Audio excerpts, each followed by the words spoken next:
Chapter 9. Now David said, "Is there still anyone who is left of the house of Saul, that I may show him kindness for Jonathan's sake?" And there was a servant of the house of Saul, whose name was Ziba. So when they had called him to David, the king said to him, "Are you Ziba?" He said, "At your service." Then the king said, "Is there not still someone of the house of Saul, to whom I may show the kindness of God?" And Ziba said to the king, "There is still a son of Jonathan, who is lame in his feet." So the king said to him, "Where is he?" And Ziba said to the king, "Indeed, he is in the house of Machir, the son of Ammiel, in Lo-debar." Then King David sent and brought him out of the house of Machir, the son of Ammiel, from Lo-debar. Now when Mephibosheth, the son of Jonathan, the son of Saul, had come to David, he fell on his face and prostrated himself. Then David said, "Mephibosheth?" And he answered, "Here is your servant."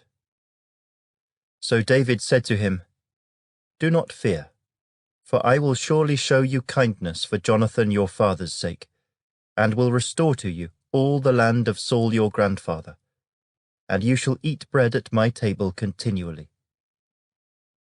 Then he bowed himself and said, "What is your servant, that you should look upon such a dead dog as I?" And the king called to Ziba, Saul's servant, and said to him, "I have given to your master's son all that belonged to Saul, and to all his house. You therefore, and your sons and your servants, shall work the land for him, and you shall bring in the harvest, that your master's son may have food to eat. But Mephibosheth, your master's son, shall eat bread at my table always." Now Ziba had 15 sons and 20 servants. Then Ziba said to the king, "According to all that my lord the king has commanded his servant, so will your servant do." "As for Mephibosheth," said the king, "he shall eat at my table like one of the king's sons."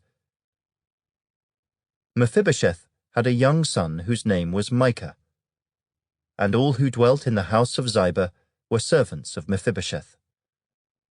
So Mephibosheth dwelt in Jerusalem, for he ate continually at the king's table, and he was lame in both his feet.